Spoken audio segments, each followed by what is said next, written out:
तो बच्चों कल पढ़ा था हमने थर्ड चैप्टर नादान दोस्त। नादान दोस्त था चिड़िया और चिड़िया के अंडों के बारे में। हमने वो चैप्टर कर लिया था कल कंप्लीट और आज पढ़ेंगे चौथा चैप्टर। उसका नाम है चांद से थोड़ी गप्पे। एक लड़की है 10 या 11 वर्ष की, वो चांद से कुछ बातें कर रही है या गप्पे लड़ा रही है, इसलिए चैप्टर का नाम है चांद से थोड़ी गप्पे। देखो गोल है खूब मगर आप तिरछे नजर आते हैं जरा। लड़की कह रही है, चांद से बातें करती हुए लड़की कह रही है कि चांद आप गोल हो पर कभी जवाब तुम कैसे नजर आते हो, तिरछे नजर आते हो। आप पहने हुए कुल आकाश का तारों जड़ा। आप पहने हुए हो आकाश जड़ा कुल तारों का एक चादर। आप चादर आकाश के तारों से जड़ी हुई चादर को पहने हुए हो।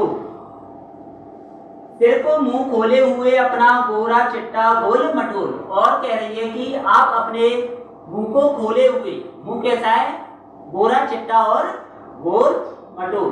तारों रूपी आकाश की चादर के बीच में आप अपने मुंह को खोलकर बैठे हो। अपनी पोशाक को फैलाए हुए चारों सिमत। और तुम्हारी जो पोशाक है उसको तुमने चारों दिशाओं में फैला रखा है।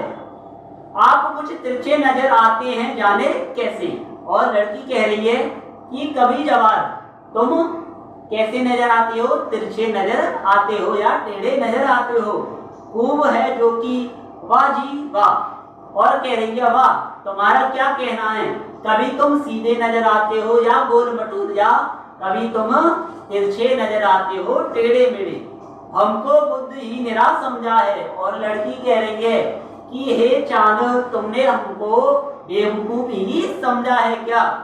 हम समझते ही नहीं जैसे कि आपको बीमारी है। हम समझते हैं कि आपको कोई बीमारी है। कैसी बीमारी है, छोटे और बड़े होने की, गोल और मटोल या तिरछा होने की। आप घटते हैं तो घटते ही चले जाते हैं। और कह रही है कि अगर आप घटते हैं तो घटते ही चले जाते हो तथा आपको घटने की ही बीमारी लग जाती है। और बढ़ते हैं तो बस यानी कि बढ़ते ही चले जाते हो।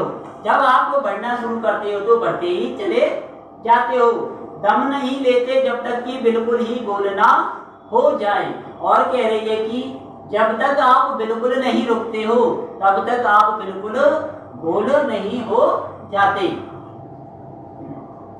बिल्कुल गोल, यह मर्ज आपका अच्छा ही नहीं होने में आता। यह बीमारी आपकी ऐसी है जो अच्छी होने में नहीं आती। ये चांद की बातें हैं। पूर्णमासी और अमावस्या के दिन में जो चांद का जो फर्क होता है। अमावस्या के दिन चांद कैसा होता है, हल्का तिरछा, और पूर्णिमा के दिन होता है पूरा गोल। पूर्णिमा और अमावस्या की रात के बारे में चांद की स्थिति को बताते हुए लेखक ने लड़की के माध्यम से कविता का वर्णन किया है कि चांद से छोटी बच्ची कैसे बात करती है और चांद से किस प्रकार उससे वार्तालाप किया करती है। देखो दोबारा से बताते हैं। गोल है खूब मगर आप तिरछे नजर आते हैं। आप वैसे तो बोलो कभी जवाब कैसे नजर आते हो, टेढ़े नजर आते हो। आप पहने हुए कुल आकाश करो जड़ा आकाश, मतलब आपका जो आकाश है वो आपकी एक पोशाक के समान है। और वो पोशाक कैसी है, तारों से जड़ी हुई। सिर्फ मुंह खोले हैं अपना गोल चिट्टा गोल मटोल। और चादर के अंदर से आप अपने गोल मुंह और गोले चिट्टे मुंह को खोले हुए हो। अपनी पोशाक को फैलाए हो चारों सिमत में। और तुमने अपनी आकाश रूपी पोशाक को चारों दिशाओं में फैला रखा है। आप कुछ तिरछे नजर आते हैं जाने कैसे। और आप कभी जवार तिरछे या टेढ़े नजर आने लगते हैं, पता नहीं है कैसे। वो है जो कि बाजी वाह, आपकी ये बीमारी बहुत ही अच्छी है, मतलब कैसी है पता नहीं है। बाजी वाह कह रही है लड़की, वाह वाह हमको बुद्ध निराई समझा है।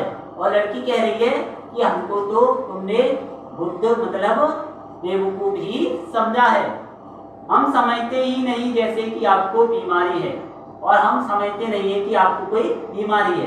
बीमारी कैसी है, छोटे घटने या बढ़ने की। आप घटते हैं तो घटते ही चले जाते हैं और बढ़ते हैं तो बस यानी कि बढ़ते ही चले जाते हैं। और कह रहे हैं कि जब आप में कोई एक बीमारी लग जाती है या घटने की कोई बीमारी लग जाती है तो आपका जो घटने का क्रम है वह लगातार घटता ही चला जाता है, और जब आप बढ़ते हो तो आप बढ़ते ही चले जाते हो। दम नहीं लेते जब तक बिल्कुल ही गोल ना हो जाए, और आप बिल्कुल जब तक नहीं रुकते जब तक आप बिल्कुल गोल नहीं हो जाएं। यह मर्ज आपका अच्छा नहीं कब तक अच्छा नहीं होने में आता, और ये आपकी ऐसी बीमारी है जो कभी भी खत्म होने नहीं आती है। ये साथ चैप्टर खत्म होता है कविता शमशेर सिंह बहादुर द्वारा रचित की गई कविता चांद से थोड़ी गप्पे।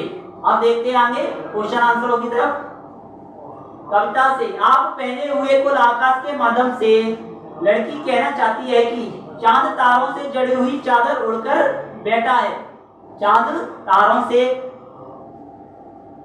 से जड़ी हुई चादर उड़कर बैठा है। चांद कैसे बैठा है?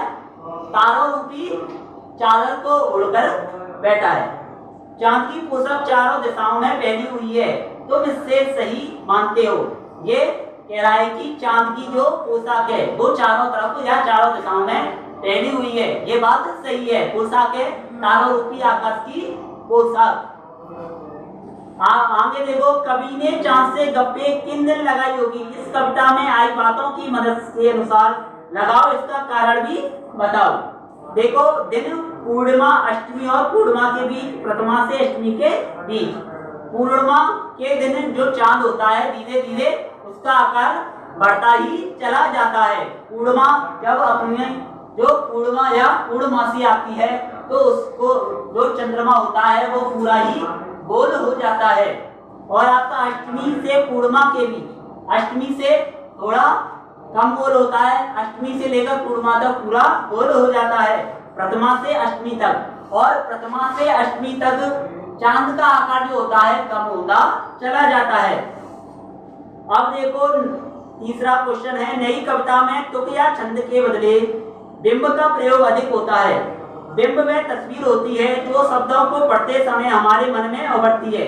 कई बार कुछ कवि शब्दों की ध्वनि की मदद से ऐसी तस्वीर बनाते हैं, और कुछ कवि अक्षर या शब्दों को इस तरह छापने पर बल देते हैं कि उनमें कई चित्र हमारे मन में बने हैं।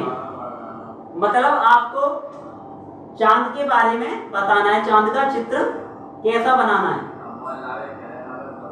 देखो, बिल्कुल शब्द के अक्षरों का अलग अलग करके लिखो, बिल्कुल शब्द को अलग अलग करके लिखो।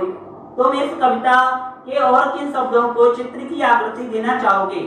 ऐसे शब्दों को अपने ढंग में लिखकर दिखाओ। बिल्कुल शब्द है, आपको अलग अलग शब्दों में छांटकर लिखना है। इसके साथ आपके क्वेश्चन आंसर भी खत्म होते हैं। अब अगले दिन अगले चैप्टर की शुरुआत करेंगे। ठीक है, धन्यवाद।